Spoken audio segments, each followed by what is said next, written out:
Look at this. I got headphones on. I got a mic going. Baby. If only people could see you now. Hey, no video. We've gone through this before. All right, No all video. right. Welcome to This Commerce Life. This is a podcast aimed at small, medium entrepreneurs focused on commerce. I'm Phil, your host, and Kenny, your co-host, will join us as well. And we're going to talk to you about the world of retail and commerce and how things are changing in the world. Long time no see. Yeah, no joke. Okay, hang on one sec. That's all good. That's all good.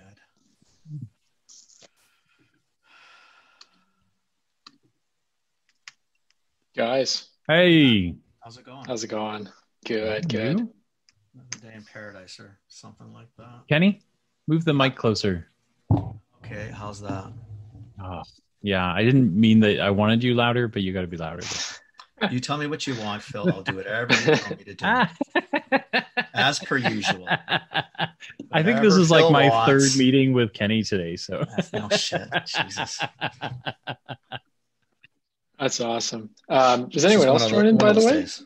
Just three of us? no, we this is a good time. We tried to get Mark Sterling on. He's been on the podcast before, but he's super vocal about never getting good like He's podcast whiny. times. He's whiny. We made him join us last time at 11 o'clock at night, and so he's all like, Okay. he's all unhappy. But then today we said you should come on. It'd be perfect for you and Bram to have a conversation. He was like, Oh, I'm so busy. I'm busy. Whatever. Got it. my wife You has know, to we're drink.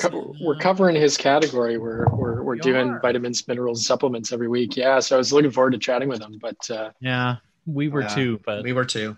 yeah, Mark Sterling, you're getting called out here. Yeah. You had a chance to hang with Bram, and you didn't. You Could have didn't. done it. Yeah. could have done it. Could have Yeah. done it. Chose not to. Still can. He Would love could. to connect. Yeah.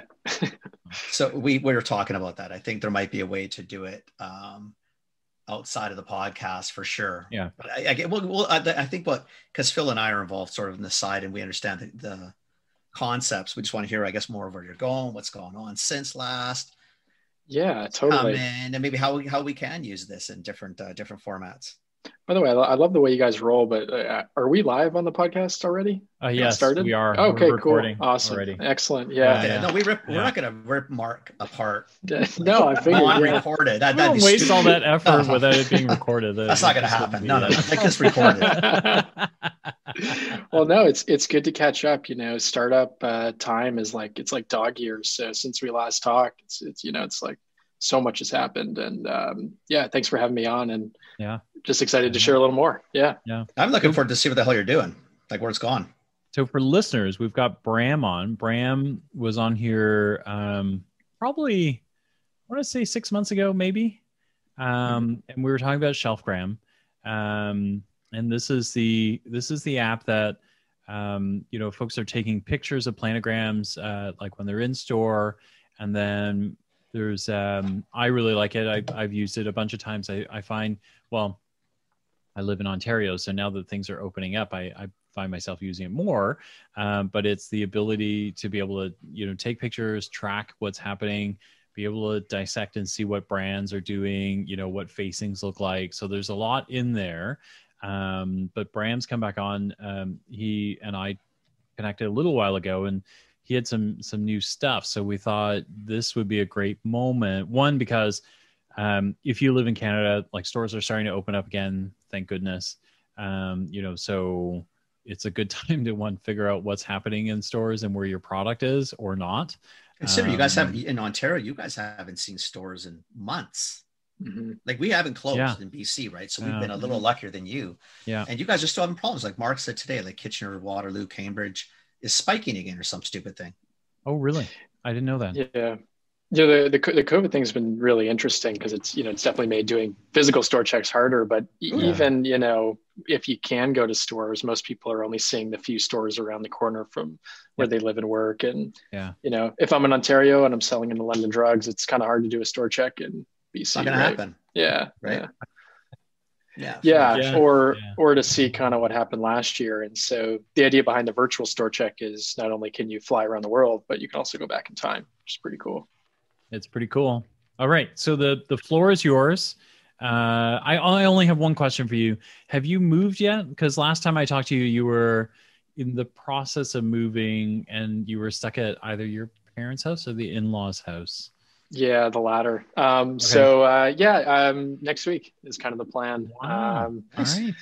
Yeah, as if this year wasn't crazy We should enough. postpone then so we can see your new house. Yeah, well, maybe when we're all double vaxxed, I can have you guys over at side. That'd be okay too. Yeah. I got mine today. I'm doubled. Yeah, me too. As of today. I'm doubled. Amazing. Yeah, I'm getting mine tomorrow. Yeah. Nice. Feeling good so far. Awesome. Yeah. Tomorrow how it feels, but. Yeah. Okay. So where to begin? I mean, basically, I think the process was very much just like these 1% gains every day or two and making the product a little bit better. And it's sort of funny. Our close rate on the sales side went from like pitifully low of like 0.01% kind of thing up to like 60% out of nowhere. And it was just this like Gladwellian tipping point of, as the product got a little bit better and better and people started to see the vision, and then you start to build that momentum and the inertia of big companies kind of coming on the platform, and one case study leads to the next. And, we've been around now long enough, even as a startup, that with industry turnover, folks are going from companies that use Shelfgram to new companies, and they're coming in Monday morning and thinking, well, where's my Shelfgram? Like, I need this. This is part of my job. Like, what do I do without it, kind of thing. So that's opening up new opportunity, which is awesome. And then, we're really looking at the US. We're launching there. We're already live in a couple of categories. We're just kicking off a project now in the UK. But the goal is to be in 7 or 8 countries by the end of the year. Very cool. It's pretty wild. Yeah. And that's crazy. I'm sure, I saw your comment, Phil, on my kind of sassy LinkedIn post around the brokers. Yeah. So I was thinking we could chat a bit about that too, because that's been a really fascinating learning. I did what Bram's referring to. I did literally the LinkedIn shake in my head, right? Because he posted. So Kenny, Bram posted this post where he's had brokers not wanting to talk to him because he might be screwing up their business models. What? Yeah, we've had like about half the brokers they're like all over it because they're really proud of what their execution shows, and they're using it to differentiate. Shitty RFPs. Brokers probably have a problem with this. Yeah. I'm sorry, that's probably where it is. That doesn't fit on a LinkedIn post, though. I can't. Yeah, you can't say that. Kenny can say that. I can say that. Yeah, but if you don't want your clients to see something, then what we're working on is devastating. If you're proud of what your business shows, it's free marketing, right? Like you're loving it. So totally. I mean, plus it just just the augmentation of what your crew, even if you're a broker, your sales team can only see so many things and be in so many places at the same time. The gap fills. Like if you're an Ontario rep and you're doing GTA, and let's say Barrie's also your region, well, you're not doing a shitload of Barrie in the winter, I'm assuming, because I'm assuming to get in up there could be a little interesting. Yeah. Long weekends, you're not going up because you're going to be in traffic for 6 days. So do you know what I mean? Like you can fill gaps and say, okay, I haven't been up there in a while. Well, I wonder what it does look like. Yeah, we're actually seeing brokers. Take a look. I'm chatting with 2 of them now that are restructuring their organization around this. And the idea is that, every broker goes into every RFP and they're always just like, oh, we got people everywhere. We know what's going on. And a lot of it's BS, right? Yeah. But it'd be very differentiated for someone to say, well, actually, we just have like a quarterback looking at the computer screen, doing these store checks virtually, flagging issues, opening up opportunities in our CRM. And then when we do go to store, before we even walk in, we know what the issue is. We're going there to fix it. And you're only paying for that sales call when it makes the most sense. It's like a crazy efficient model. It's just efficient more than anything. And if, it's an eye opener. It's a conversation starter. Maybe you don't even have the account. Like you said, you put in CRM as a prospect. Before you're even talking to them, you don't have to go into the store. You've already been in the store. Yeah, I don't understand. I get it. The broker thing is, it's horseshit. It just means you're not doing your job. Yeah, I'm sorry. I don't care who the broker that said it. I mean, whatever. That's horseshit. You're not doing anything then. You don't want to show people? I don't understand that. Where were you on this LinkedIn post? That's what you needed to cap the LinkedIn post. Oh, I'd go back to it and say, this is horseshit. This is horseshit. That's it. And seriously, what kind of useless broker is this person? Like, you're hiding. So basically what you're doing is you're lying to the people that you're brokering for. I'm sorry. I'm at a little bit of a loss on that one. I've been joking around with manufacturers that they don't even need to get on Shelfgram. They just need to ask their broker if their broker will come on Shelfgram with them, and then watch the reaction. And if the broker's like, sure, I'd love to, you've got a good broker. But if they're like, oh, I don't know, it's like, okay, your broker's hiding something from you. You should probably leave them. Probably, because the story that we have eyes everywhere is bullshit. Yeah. Nobody does. Yeah. So why go down that path? Now you actually do, to some degree. Totally. And what you do with it is where a good broker comes in. You see a hole, your phone, whatever. Oh, even better. You know what? We have a Shelfgram account. You should, we'll share ours with you, and then you can see everything, right? Absolutely. Yeah, that's what's been happening. Yeah. The other cool thing is we added a fix it button, which is brand new on the platform. And the idea is that a lot of brand managers were looking at photos of their execution thinking, well, that display is kind of, messed up or broken, or I've got some out of stocks, or something is kind of out of sorts. And now they can click a button, and gives you two options. One is we'll do a quick audit using that photo as a brief. And the instructions is, go to 100 Loblaws or 100 Sobeys or whatever it is, take that same photo to quickly diagnose in 24 hours. Is this a one-off, or is this a persistent compliance issue? But the other button is just get introduced to a broker, and you can tack onto a sales call, and then they'll go and fix it for you. So we're not monetizing it. We're just sending sales leads to brokers that are Shelfgram friendly. Wow. Right. That's amazing. So have we, not for anything, because I can't remember what we've talked about in the last 10 minutes. Did we say who Bram was? I know we know who he is, and I know he's been on the show before. It doesn't mean anybody else knows who he is. That's a good point. Maybe everyone's listening. To sort of that. No clue who this guy is. Yeah. Well, they're all talking and they're thinking, that's great. They're talking about pictures. Whose picture? What is this? Instagram? What are we talking about? So maybe go back to that, and then we should fly into Great idea. So, basically, I'm Bram. I used to be a brand manager in packaged goods. Every senior leader kind of always told me, you got to go do store checks. It's super important. Best way to understand the ground truth of your retail execution. Problem is I didn't really do them as often as maybe I should have. And, only saw kind of a sliver of what was out there. So I built a platform called Shelfgram, and it lets you do those same store checks virtually. You can, kind of go anywhere. You can filter. There's an AI helping you along the way, and just get to insights a lot faster. So the idea is that in the time it would take you to see one store or two stores, you could see 100 or 1,000. So we offer a weekly store check in any category nationwide. We take a picture of every 4 feet of the main section. So you can see kind of the whole planogram stitched together, and then every secondary display with summary analysis kind of on top of it. And the pictures are fed by, how do you get the pictures? Your people, other people, it's just. Yeah, it's a good point. It's funny, Kenny, when we launched, we were just sort of collecting them based on shopper marketing agencies using the app and consumers that kind of happened to post stuff online. We didn't have enough. So somebody would go, okay, show me RCSS frozen food in Ontario. And they'd see 2 pictures and leave the platform. So we added an order now button that would go to crowdsourcing companies and mystery shopping apps. And I just kept sending them sales leads being like, hey, this brand manager is looking for this. And so they really liked me, and we started working together. And in Canada, we work with Field Agent. So they're doing those audits every week for us, and we're ingesting thousands of pictures onto the platform. Cool. Yeah. Cool. It's pretty amazing. You can, if you're listening to this and you kind of want to envision, just type in Shelfgram. So SHELFGRAM.com. You can use your LinkedIn to log in, and then you can do it on your phone. You can do it on a desktop, and the stuff that pops up is pretty interesting. I'm actually going to close it. Otherwise, well, I'm closing it now too, because I just sent the link to La Grotta to Dominic and Rick and said, you should talk to these guys. Yeah. So we can go back to the podcast now that we've finished. Now that we've finished. Bram's like, I'll just talk, you guys. You just talk, and we'll just do our thing. Good.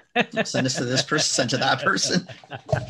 And that's a broker distributor that I sent to that probably might be excited about this, as opposed to other brokers who find this offensive. Yeah. The other area we've been getting a lot of traction is in companies that want to build managed service offerings on top of the platform, which is kind of cool. And the idea there is that you can kind of go to your client and curate this experience for them, where you're providing a bit of oversight into their kind of overall execution across their whole retail network. Tack an extra 10 minutes on your monthly connect and give them a bit of an update on, the competitive landscape, good, the bad, and the ugly, that kind of thing. Interesting. So yeah, I was hoping I'd have a couple of the partnerships we're working on kind of inked before today. It's I hate people that kind of come on these things. We're like, we're working on big stuff, like it's gonna launch soon, let you know. But that is very much how I feel right now. So hopefully in the next week or so, we'll have some more kind of LinkedIn posts, Kenny, for you to comment on. I just have to pay attention, obviously. Yeah, I'll tag you. I would have been all over the broker one. I would have done that one. I still may go back and actually do that one. I'll have to see how much I remember from hanging up with you and going to my iPad. Yeah, totally. One of the other updates that I sort of had to share since we last connected, we added the ability to search through the millions of photos in the database based on the text in the photo itself, which is pretty cool because you can kind of search what shoppers are reading. And the initial use cases we were really thinking is like to track a specific SKU or a promotion that's on, but it's kind of like really scaled in a meaningful way. There's actually a law firm in New York that's been using the platform, and their clients will come to them and they'll say, hey, we want to make us a claim like non-toxic for kids or something like that. What's the level of risk on that? They're using Shelfgram. They're typing in the claim, finding examples across categories, going back to the client and saying, well, these 5 brands are making the claim as of like this date. So our assessment is it's low risk, as an example. Right. It's like, never could have imagined that that's been one of the use cases. So it's really interesting.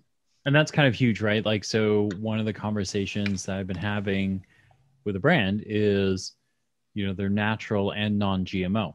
And we've been trying to figure, so we've been using social listening to figure out how important is it, because non-GMO is kind of important. I apologize to anyone who really feels strongly about this. It's kind of important, but we don't actually know how much an affinity a consumer has towards that, right? Like, so you can say it's really important, but if we don't put it on the pack, we do it with a symbol, we don't do it with a symbol, how does it change your purchase patterns? No idea. Right. And then is it more important or less important than natural? Which one comes first? So that's big for me because that is something that we could now use to see like how often are people reading that, right? Because that it actually makes a difference. It's kind of interesting. I want to like automate the discovery of those claims. So in sun care, there's a new claim Coppertone's making of reef friendly, and it's got a little kind of icon of a coral reef, right? Which is interesting. Yeah. And some of the other brands we're working with in the category just hadn't seen it until they saw it on Shelfgram. So, there's a certain aspect of how do you do that? And we just, since we last chatted, we've partnered with HotSpecs. They're sort of the leader in insights and research. One of the goals is we're trying to figure out the claims piece. Can we detect that based on just retail execution? Yeah, that's really interesting. That's interesting. Like it's kind of a big deal, right? Because you really do, like, there are things that we intrinsically believe are going to sell products, right?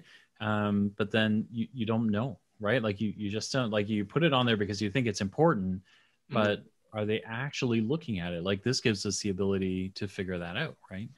Totally. Like, because you can also see the creative weighting within the claim itself, right? Yeah. So if you're making a number 1 in Canada claim, should the number 1 be the hero? Should Canada be the large thing, right? So you can see what other kind of marketing and sales teams are doing. Right. On the point of like, does it work or does it not?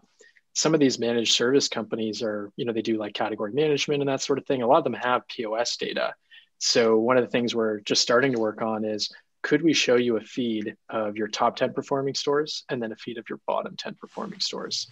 And then just through pattern recognition and business context, look at that and go, interesting. If you're adjacent to this brand at this price point, awesome.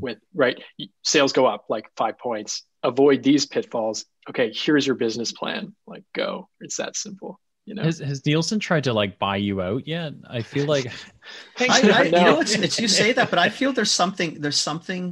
Look, there is something like that. When we did Catman, we like all of those tools like Spaceman or any of those kind of like planogram tools, you'd have like a really basic, heat map, right? Like top 10, bottom 10, but it was like hours and hours, like when I was an analyst, you're probably like top 2% for Excel, right?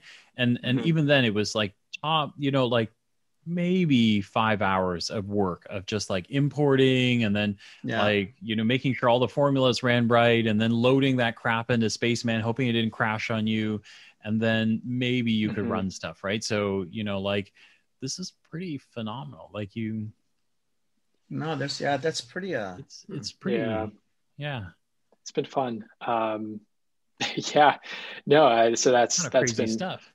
A lot of crazy stuff. Yeah. Totally. You know, Gita, I think, was supposed to join us on this chat, but we were going to kind of share one of the really cool case studies that came from that. So, you know, we've got J&J in a bunch of countries using Shelfgram, and it's so interesting to me because so much of the industry is focused on all this like big data AI stuff to try to unlock, you know, 1% growth. And sometimes the insights are just so obvious. You just need to kind of see them. Like it's easy.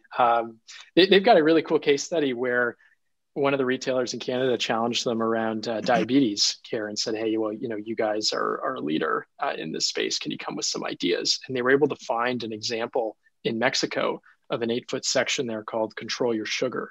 And it's really designed around the diabetes shopper. It had, you know, a couple of facings of different J&J products all bundled together.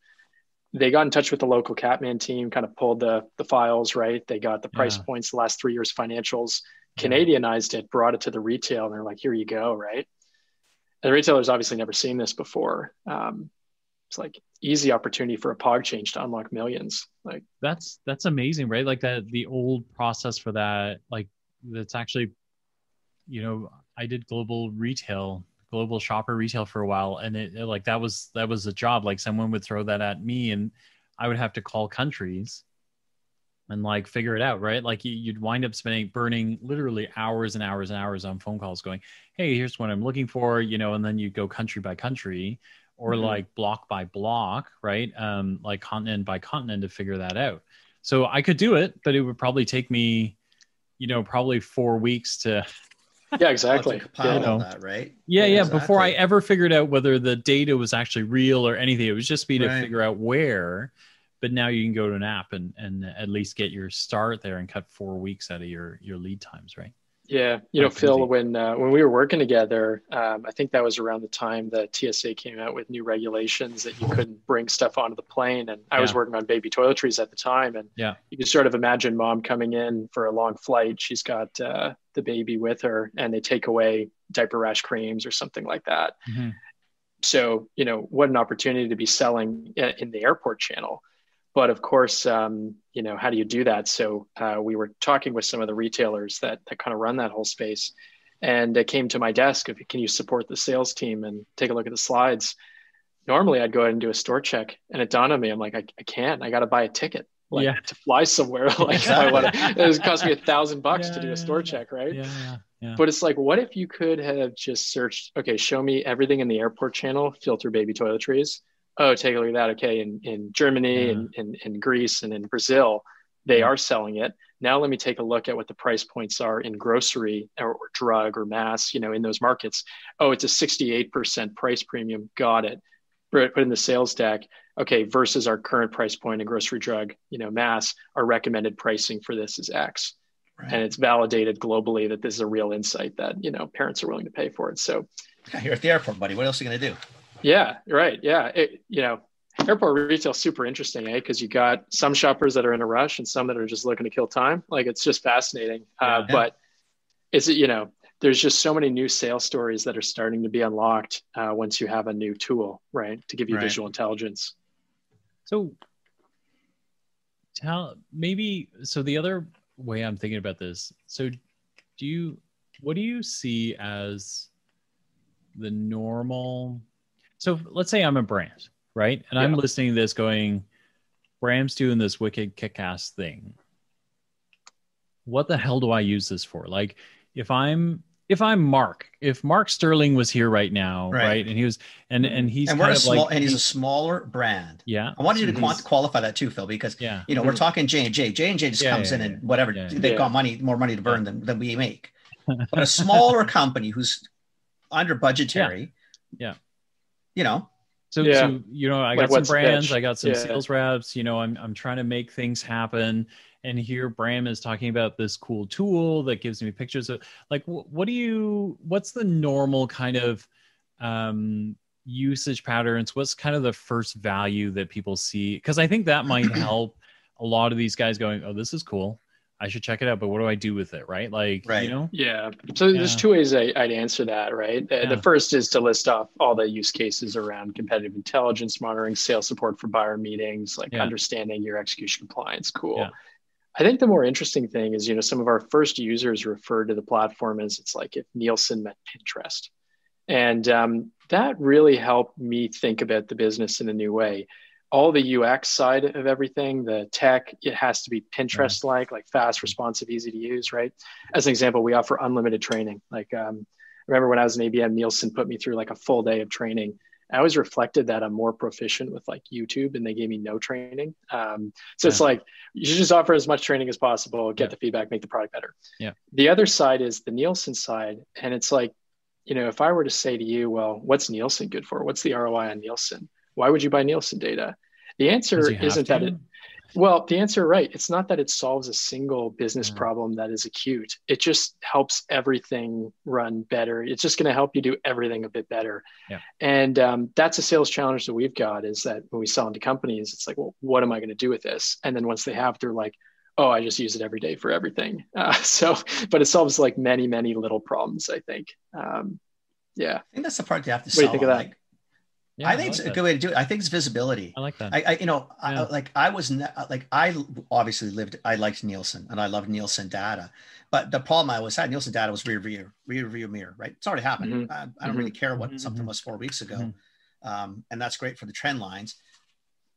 So the data itself was never where I was buried into. It was more what you read around it in terms of what's cool, what's new, what are other people doing? And that's why I think when you tie this to that, and you're looking at the data, but then getting a picture and saying to either, verify or challenge even, right? Because numbers are numbers, right? You can read them any way you want. And sometimes there was brands that were doing smoking great and whatever, but there was no money in it. And who cared? Like, you carried the bare minimum. And then there's always little gems, but you could never see what they were really doing because you didn't have access to there was no Pinterest even at the time, really.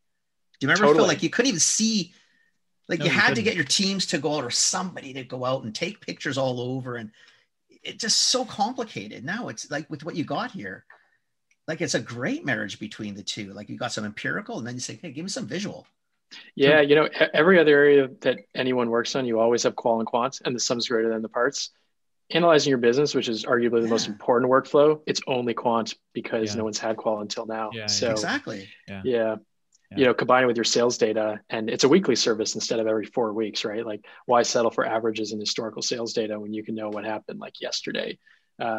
We even see, because we do it every weekend, there's some companies where like Sunday in the evening, they're logging in to see it kind of before Monday morning. It's kind of cool. Those are all the keeners. We love them. Great users. So keep those people. We like them. Yeah, they're great.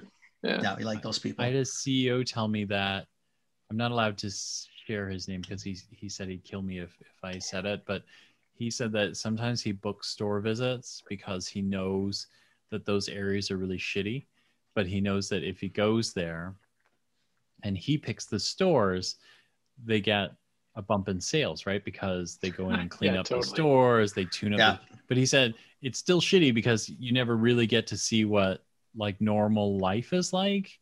That's why you never tell people you're coming. Yeah. So he listens to this podcast. So I'd say to him, like, he'll know who he is.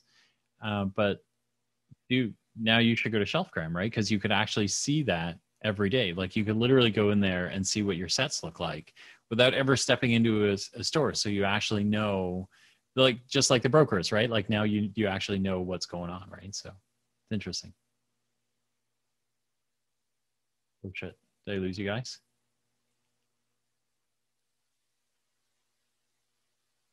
Yeah, so there's All right, guys. It's okay. We had a whole conversation while you were gone. Yeah, it's true.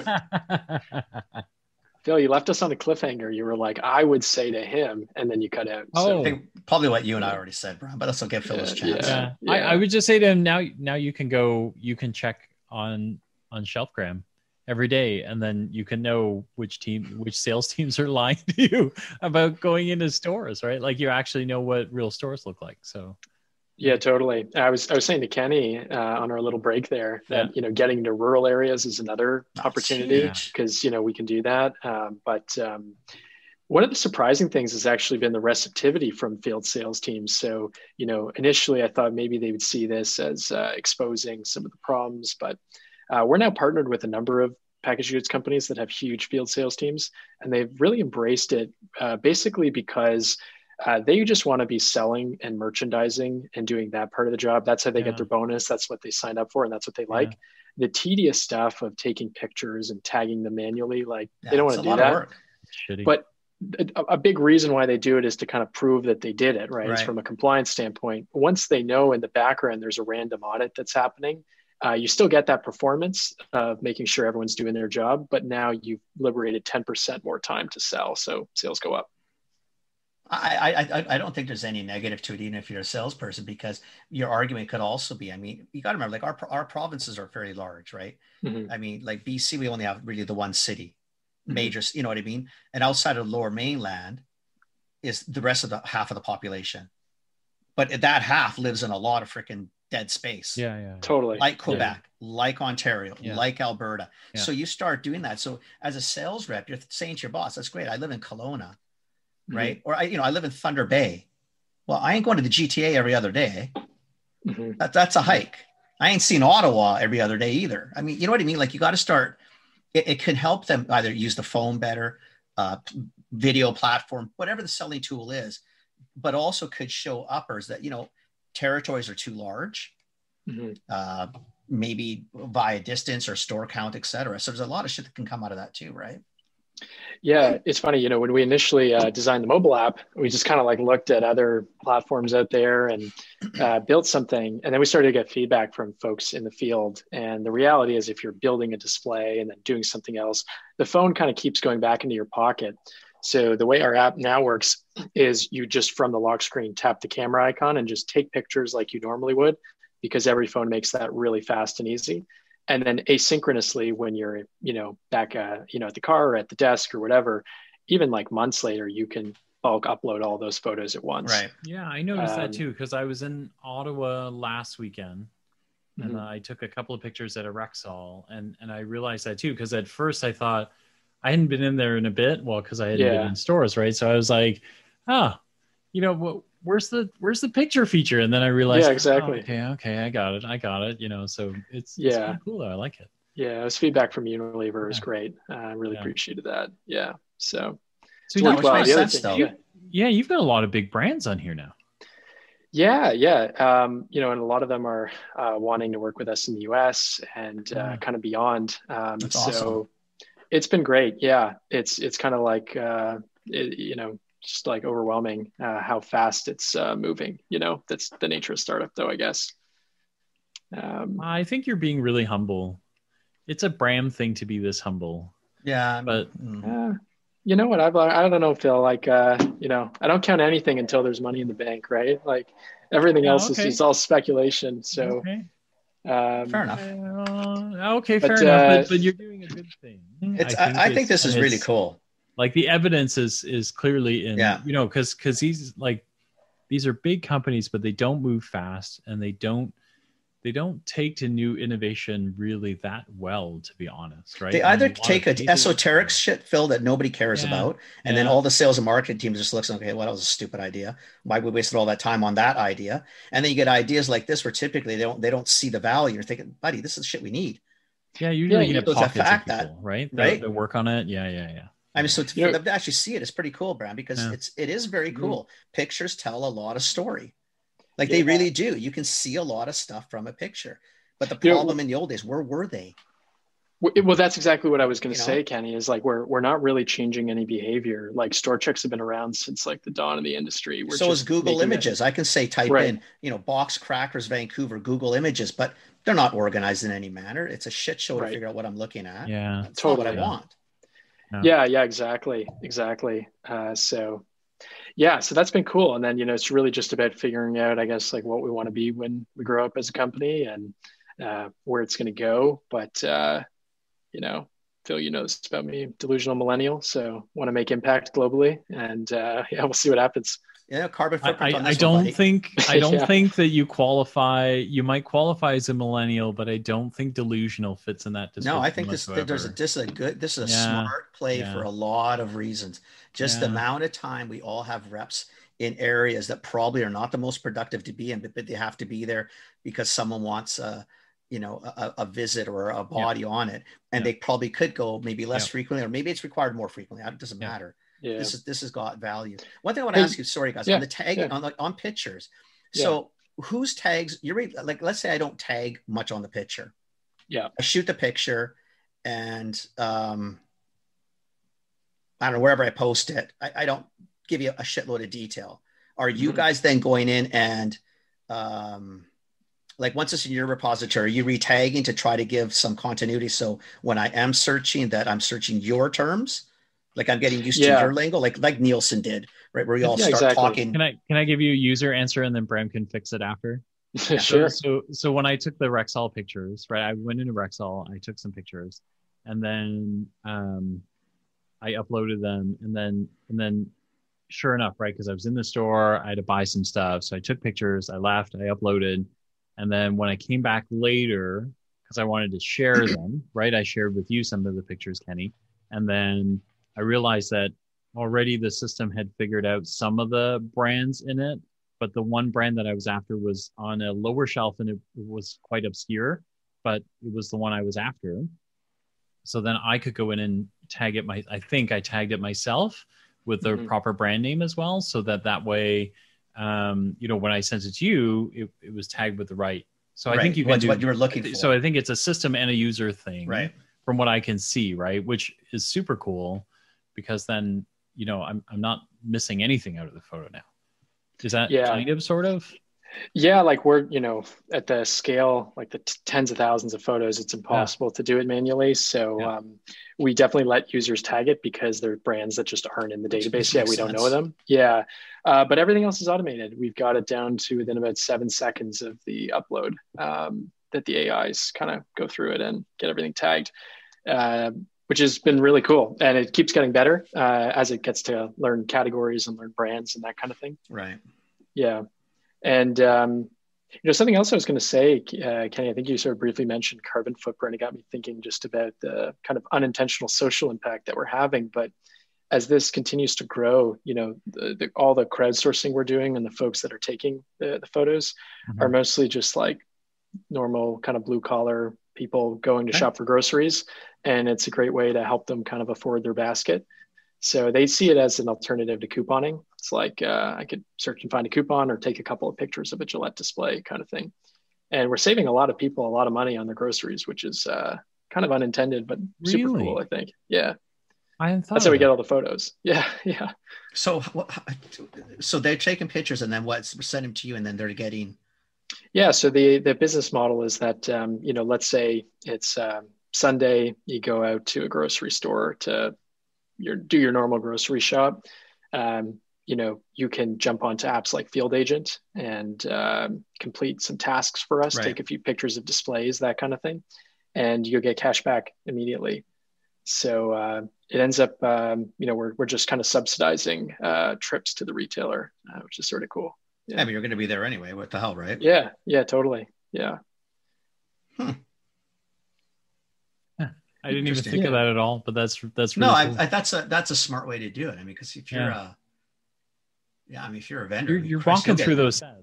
You're going to get loaded with pictures through the set, right? So what's the big deal? Like it's a picture while I'm doing my grocery. Exactly. And what's the difference if it's 20 cents, 30 cents for a coupon hunter? What the hell? It's free money. Yeah, we actually pay them pretty good too, versus it's a couple bucks, right? Depending on the scale of the job, but there's also many jobs that are available to anyone at any time. And these are all sponsored by the actual manufacturers or someone behind the scenes, in essence, like it's tasks they're asking you to do via you. That's okay to answer. That's the model is the model. It's great. That's the business model. Yeah, it's good. So it's been pretty cool, and the analytics is really coming along nicely. That was kind of probably just in beta the last time we connected. we're able to do some really cool work around things like adjacencies, right? By understanding what else is in all the photos. I like that part more than anything when you started saying that before. Love the adjacencies plays, because you never started thinking about it. I mean, it's such a great way to do it. Even if you're, let's say you were a small distributor or a small brand, and let's say you didn't have the money to pay for someone else's analytics, but to have the pictures and say, okay, I know these are my bottom stores and I know these are my top. Oh, isn't that funny that all my top stores, I'm beside these guys, and all my lousy stores, I'm on these guys. Like you can start making your own correlations, right? Say, that's something goofy in there.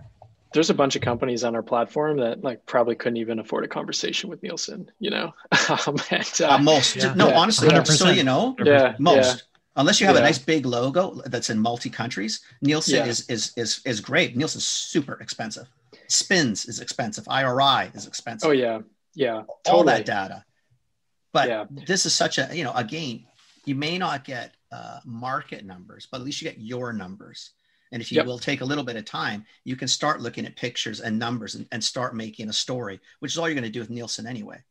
Yeah, exactly. It's just sales support, Exactly. We've automatically figured out how to extract all the price tags out of the photos, so we can understand, each retailer's strategy. Pricing. Yeah, and when POGs change, what's then the shift by retailer? If you're, commercializing new innovation, do you position it as premium versus segment A or discount versus segment B? That sort of thing. Lots of like cool new analytics, and we're inventing and co-creating with a lot of our early customers too, based on what they want to see. So, it's very much kind of in development. I mean, Phil, go ahead. Think of it on our side, right? Like we have two, with one of the companies that Phil and I share that as a client is, 2 reps across the country and 3 brokers. So not a ton of people, like not, almost overloaded. Nobody. Yeah, almost big provinces. Nobody. Yeah. And the ones that the brokers are channel specific even. So it's not like they're seeing everybody, but the amount of information you can get from something like this. And then again, if you're small and you don't have the funds, you can still make the story. At least you finally have some even visual data to balance your empirical data. Again, Bram, it's not marketing. No, it's good. That's a start, right? No, you gotta, I mean, that's pretty big data. Like you huge. You wouldn't have it any other way, right? Like you really couldn't, like a sub $10 million brand with a handful of sales folks, a couple of brand folks, exactly where are you getting? All you can get if you're organized as a company is shipment data, right? Like your own shipment data. That's all I sold to a retailer's warehouse. Yeah. Beyond that, it's purely anecdotal. It's like, okay, so I got 3 sales reps. If they all go to stores and I can figure out how to collate the data, maybe that's 15 photos, 20 photos that I now got to drill down into anything, right? Like there's not enough. What does it tell me? It's the stores they're already going to, and what it's going to do is validate that empirical data potentially. But it's all the other ones that I'm trying to also look at that I know they're not getting to. I'll never get pictures for. We're doing a bunch of work with a few ice cream companies, and exactly what you said on the shipment data, phantom inventory is a huge issue there, right? And then what ends up happening, they send the product back, or in October, all those coolers are going back. Where was the cooler? What was in the cooler? Totally. What was in the cooler is huge. Well, who else is in the cooler is the bigger one. All of a sudden, Breyers and Nestle are sharing a cooler, and neither knows that. Right. Yeah. And it's not even one of their coolers, but exactly. I'll just tell you where this whole broker thing came from, because it's sort of interesting. There's this guy, Glenn, who started a company called Apple Flats. You guys heard of them? Really cool company. They make like crab apple jellies. Yeah. So shout out to Glenn. He was an early adopter of our technology, and he just called me up. He's like, "Hey, I've been looking at pictures and then just calling up the stores." Now this is a long tail of kind of independence. But he's calling them up saying, "Hey, I was just in store. I noticed that, you're either out of stock on this SKU, or you're not carrying our flavor of this, but you are carrying, our competitor's SKU. And I just want to let you know we've got a discount on right now for that one." And he's just closing sales. So he hired somebody to kind of be almost a clerical person to just look at Shelfgram and turn them into sales opportunities in his CRM. So you could just pound the phone, like shooting fish in a barrel. You could just see it, right? Like you could just see it. It's crazy. You don't have to get off your ass. You could just sit there and cold call, a warm call, because they're not cold, You're following. Yeah, you could just, I'm sitting in, in Vancouver. Yeah, I was just in your store in Trail, 450 miles away. Yeah, I'm just totally. there. Yeah, picture's a day old. Good enough. Yeah, but you're also not shooting shit either, right? Like, because the thing is like you're sharpshooting. It's there. Well, we used to know that sales reps would do this, right? And they would send an entire like, here's the deal list. But every store owner is like, I got 18 things to do. Like, tell me what I need. Well, I'm not in the store. How am I supposed to? I don't know either because I don't have time. And then, Becky just phoned usually sick. what happens, the store owner goes, yeah, exactly. You're full of shit, right? Like you just gave me the top 10 items. You sent me like a full shipment of those last time, but like, so now it's like, even if you said I wasn't in your store, but I just saw a picture and here's what I see, a store owner would appreciate that because they don't have time to do all that crap. Right. Like, yeah, now you can go, listen, I know exactly what that SKU is. You need 6 of those. How about I just put in an order for you? Yeah. You're 6 units ahead of where you were 5 minutes before the call, right? Like, absolutely. And by the way, can you fix the price point? Because that's, just so you know, your price is not competitive. Joe down the streets at $8.99, you're at $10.99. Yeah. You may want to look at it. I don't know if you want to make a margin that, but at least you can have a conversation, right? You can actually have a sensible conversation with these people. Yeah, that's pretty totally. Cool. Wow. Yeah. See, I see more value. I know your money is going to come from the large guys to a large degree, and that's perfect. But the value to me is really in all those small to mid-sized brands, distributors, brokers, that sell. I mean, it's just where an incremental facing actually means something to them. Yeah, it's really material. Yeah. Totally agree. Yeah. The other really interesting thing is companies that are sort of at that mid stage, they started out as kind of selling out right at their basement or something, started to grow, maybe got their first round of financing. Now they're selling into US retailers, but they're unfamiliar with each retailer as they go in. It's sort of a cold sales story, and the opportunity to just get quickly acquainted, look at 700 locations on the platform, get up to speed, and then contextualize your sales deck is like, yeah, it's very cool. So you and I started. Oh, sorry. Go ahead. Go. So I think the other thing that's really interesting, because you've been through a bunch of planogram cycles now. Yeah. It'd be interesting. Kenny and I sometimes harp on some of the bigger grocery guys in our country and how they kind of jam you on listing fees and things like that. And we kind of all know that, like, when you're new or you're in the store for the first time or you're in a set for the first time, maybe you get better placement. But then as things go, placement doesn't stay the same. It's hard to keep track of that stuff. It's impossible. Right? But it's impossible. Now you don't know what you got now moved. It is possible because he's taken all the pictures, right? Like, what I'm thinking is the other analytics we've never been able to do that would be really interesting is like positional evolution, for example. So I'm top left corner. This planogram, I'm top left corner. Next one, I'm here, I'm there. Like 3 or 4 cycles in, like, this is really big guy, right? Because this is like 80-20, kind of rule. But in that 20, now I can say, no, I actually, like, forget all the, quant and spaceman crap. I've tracked over 4 planogram changes where my data, what happens to my data and where my SKUs are and what my positions are. And now I have POS to go with it. So stop moving my shit around. Well, if you have that ability, right? But you could also see it ahead of time. Because remember, like, I didn't planogram to what Nielsen wanted. I didn't get a shipment Nielsen wanted. I knew Kraft was going to sell. I could put Kraft products in receiving. No, I know, but all of a sudden, you could start to see, okay, my sales just spiked. What the hell did they do?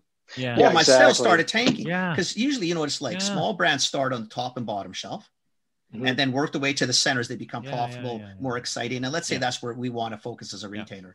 And your big brands go on the top and bottom shelf. Now, why? Because you could sell them outside. You could sell them in receiving, and they're still going to sell. You can sell them upside down. It doesn't matter. They can sell them in a different department, and they probably still find the Christie crackers. Right. It doesn't matter. But for sometimes brands, huge deal. And it's not always that you're winning or even losing at a retailer. Sometimes it's like the small set or the large set that you're winning or losing in, right? Exactly. So we let you pull it that way too, because that can be a huge insight, right? If you're just looking at the blended across all the different formats, you might miss opportunities like that. Case of Nielsen, Bram's going to sell it for $1 billion. $1 billion. It's a no. I'm not looking to sell Bram. Yeah, this is not for sale. Yeah. Wait, No I think you offers got too being much. made. If There's too Kenny much and I fun. can broker a deal with Nielsen for $1 billion, you wouldn't sell this thing. Oh, absolutely, sell it. Never Oh, mind. man. Don't answer that. I'm having too much fun right now. You know, it's This could be a lot. This is We're a lot joking, of fun. but it really really, is. It's this a lot of this fun. is Yeah. amazing. But one thing I do want to, before we get off, is this. So you and I were talking about when we were off recording. It's because I do want some ballparks, because there are people that are going to sit there and say, well, you know, fuck, this guy's got J&J, and, you know, $50 million a month. Like, that's not going to work for me. Yeah. So you're a small company in that $2.5, $3 million, $4 million range. You got products like we've described. You don't have reps all over the country. And I want to come in and I say, listen, you know what? I want to have access to the pictures. Like, what's it costing me? Like, what am I roughly going to play? I know I'm not going to hold you to it, but I want people listening saying, oh, okay, this is going to cost me that. Yeah, I could budget that. Yeah, our standard rate card per category is 24,000 for the year, and that gets you a weekly nationwide store check in your category. Every picture in the main section, every secondary display, all the analytics. There's basically no gotchas. It's funny. I'll be on demos and people are like, "Oh, how many users do I get?" or "What features are locked?" I'm like, unlimited users, every feature, right? So we want people to kind of make the most of it. In terms of the business case, usually it's just more efficient than bringing on either a broker or a full-time employee to do it, and cheaper than a lot of the other analytics out there. But every situation is different in terms of how we build out the solutions. So, I definitely say get in touch. Happy to kind of chat and see where it goes. Okay. I'm curious. That's all. Yeah. No, that's legit. I like that. Awesome. Really and it's really reasonable. Like it's. Well, the amount of time you're going to have reps running around, like, for example, like, again, it's tougher because if you're talking like distributors, right? Food is a category, but it's a very, very broad category. There could be 50 subcategories. It gets very difficult if you're starting to charge by subcategories. Little guys won't be able to do it, obviously. Yeah, we just, you can basically define the category. Where we run into trouble is, there's that brand manager who's like, oh, I'm not a potato chip company. I'm a snackable hard bite. It's like, dude, you're a potato chip company, right? I can't tell people to walk in and take pictures of that. They're gonna have no clue what to take pictures of. Yeah. But as long as you're kind of reasonable, it's like chips, cool. We'll go and do chips, right? Yeah. That's hilarious. Yeah. I can actually see a brand manager trying to sell you on that. Well, and it'd always be the big guy. The little guys would all be coming and saying, listen, I participate in 7 or 8 different sets. Yeah. Right. I can't afford each set. Is there a way for you to help me and do this? And then as you grow, you can do whatever you want. But yeah. The other thing is, we might already be collecting the data. I know, Kenny, when we were chatting, like the 2 categories you mentioned, we're already doing. And, that's where we'd have more flexibility too. And I think that's sort of what I'm asking, because I do know a lot of the food distributors for sure that their portfolios are just too wide, but they're not doing hundreds of millions of dollars. They could be doing $5, $6, $7, $8 million in totality, but over 20 categories. They're not going to drop that kind of coin, but they would love to have that kind of information. So they might drop it, but they'd ask you for like 15 categories. But again, it'd have to be maybe be tied to revenue. I don't know. Yeah, exactly. Like another way of looking at what we're doing is just creating content for sales decks like that. It's interesting. The business case kind of comes from a bunch of places because we solve so many different things, It's just really cool. Yeah. I think it's just a neat platform. Really cool. I just think there's so much value in it. Yeah. It would have been nice to have Mark on, right? It really would have today. Yeah, it would have been cool to kind of get the client perspective, right? Yeah. But yeah, I really appreciate, coming on and sharing the journey so far. I think we're right at that inflection of like real growth, and you guys have been early friends to the company, so hopefully it's fun to kind of see, how things are going. We love where you're going. We That's love when all you these sell things. to Nielsen. No, put that down. There's a Nielsen there's a commission somewhere built into that one. We're not too sure what it is yet. But... the other thing that occurred to me is I think my brain hasn't worked it all out yet, Bram, but I think there's a trade show component to this. Oh my God, are you kidding? Absolutely. There's like a huge, oh my God. Yeah. Parking at, like, for example, like park at Global, park at Expo. Mm-hmm. Are you kidding me? Yeah, I know. Oh my God. I know. It'd be a shit show. I know, because you've already got people who are conditioned to be on the platform to do these things. Absolutely. Like, screw having an event. Like you could host like a whole section that's just. You should go on to ECRM. Yeah. I'm telling I you. gotta admit, I lost you guys a little bit, but that sounds really cool. So you're saying I should host a trade show? No, I think sorry. So we're thinking. I'm just saying. So like you have users on the platform who are clearly going to trade shows, who are the trade show kind of audience already. They are already accustomed to seeing pictures and understanding how to derive value from it.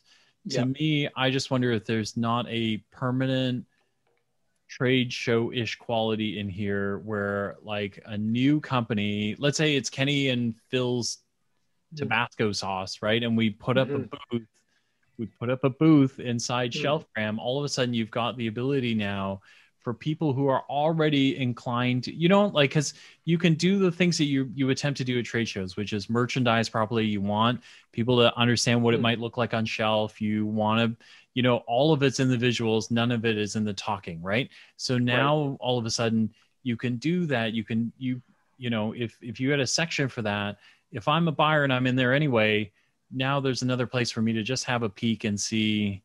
In a digital world, man, this lends perfectly. Think of CHFA, Phil, like East, right? You start to get to those people because now you get buyers and vendors. Yeah, brokers. We're all used to brokers. Everybody's there. All the distributors are there, and just by virtue of being there, in a digital format anyway. Come on, it'd be so easy to pick up people. Yeah, you guys, right. Like that's exactly the vision. It sort of started with the hardest problem, which is mapping out the physical retail world. But once you've got the eyeballs, to your point, to horizontally expand into doing other things is doable. Yeah. Think of even Phil, like let's go, not because it's our podcast, whatever we want. Think about the last podcast we did prior to John, and someone who runs, let's say, a body within a channel of the industries. How good it would be if there was a way for their clients to go into potentially their site, having, Bram on the back end, feeding pictures, ideas, showing best in class, teaching people, this is what good is. This is what not so good is. Like just all that stuff. All of that stuff. And then like, if you stay, and then the other part of that is also like, look, I'm a new brand. Right. Well, where am I? Right. Like I could tell you I'm in Sprouts, I'm in whatever. Exactly. Well, you know what? I'm in Shelfgram. So how do I just pull those pictures in so that when you're looking at like Phil and Kenny's Tabasco and Bram's the buyer and he's like, well, you guys are new. Where are you? Oh, well, let me show you. Right. Like I'm already here. Like it's not me. I'm not selling you on anything. Right. Like they're from Shelfgram. These are real pictures. Like I think there's some seriously legit. Yeah, we got to get you guys working on our product roadmap. I think that's my takeaway. Oh, I'd be all over that one. Trust us. Yeah. No, seriously, seriously. No joke. We'd spend time with you for sure. We came from retail. We work with brokers. We work with distributors. It was like totally right. Yeah. Like some of the so much cool shit in here. Wait, Phil, can we swear on this podcast? Or are you only revealing this to me with 1 minute left? Yeah. Say whatever you want. Wait, do you need to squeeze in like an entire set? Like just like 5 expletives to kind of make up for being polite. Yeah. But maybe we'll save it for the next time. I'll kick it off with a big welcome. The older you get, the better, the easier it is, because people are either going to hire you or not. You don't have to really prove it to them anymore. They kind of know what you are, so it's a little easier. Yeah. No, that's your vibe too, Kenny. It's whatever. It's good shtick. Yeah. Good stuff, man. Like seriously. Yeah.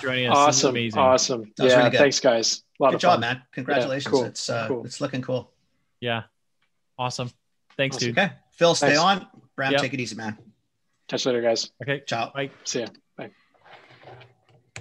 That's cool. Super cool, man. I just, I think the only challenge he's going to, because it's a scaling of I mean, I don't want to get because it's a scaling of pricing, because I'm just thinking of a lot of the people that we deal with that at that price point, it's really into the different world, because they can't buy by category. It'll bankrupt them, right? But if you could offer a more robust package and maybe tie it to revenue, if you're under $2.5 million in sales, this is what it is. If you're 10 million, this is what it's, and then let the J&Js and Kimberly Clarks pay for it. They've got the money. It's a different world. But have the little guys be able to participate and go. I mean, they will be the J&Js one day. Yeah. I mean, I think this is super cool. No, it's pretty cool. It's, I mean, I guess I hope, I really do. I hope little brands kind of see the benefits, right? Because it really like it's like 20. He said 24 grand a year. You think you get a handful of listings out of this, and all of a sudden you're. It's just hard for that first hit, right? Yeah, Because yeah. if you're a little brand and your revenues are at that $700,000-$800,000, it's just not going to be possible. And that's probably when you need it the most. Yeah. Okay. You know what I mean? To get going. Yeah. That's maintenance. As you get larger, this is a maintenance program. You want to see what your reps are actually doing or not doing. Your reps might want to see how their stores are performing or not performing. Never mind you checking on them; they're checking on their stores. Yeah. You're looking at brands, looking at different levels, different metrics, jamming crap loads of numbers into it. Little guys aren't looking for that. What they're looking for is, okay, is my coffee on the shelf or not? Yeah, that's true. Like, it's true. Is it That's there? True. Okay. And who's it beside? I buy that. And why is it sucking that store? Oh, it's because it's beside all these brands. We're not that. We should be like in this store over there. Then you can go to that brand and say, listen, in your store, I'm doing 5 a month. This guy's doing 20 a month. And that's the numbers I'm talking about. I'm not talking like millions of dollars. That's why the pricing does become a bit more of a challenge, where you could go to a guy and say, I just want to get from 5 to 15, man. Like that would be huge for a small company. Like, huge. Yeah. It'd be a big deal. Yeah. Very interesting. Yeah. Love what he does. Yeah. So do I. Look at, he's so laid back, eh? I totally like this guy, he talks like this. So, like it's everyone who's listening, who may or may not still be listening to us, he the whole time he's talking to us, he's so nonchalant. He's like turned the entire industry on its side, and he's just like, well, yeah, I'm doing this thing. It's fun. Yeah, it's kind of like Instagram, except it's for CPG. Yeah, right. Like, yeah, well, come on. Amazing. You don't think J&J and Unilevers don't do anything quickly unless it's really cool. Yeah. Because they just have no ability to see it. I know. Anyway, it's all good. I think it's very awesome. Cool. It's very good cool. on him. Good on him. Awesome. Okay, buddy boy. Hang on. Let me stop this for a second. Sure.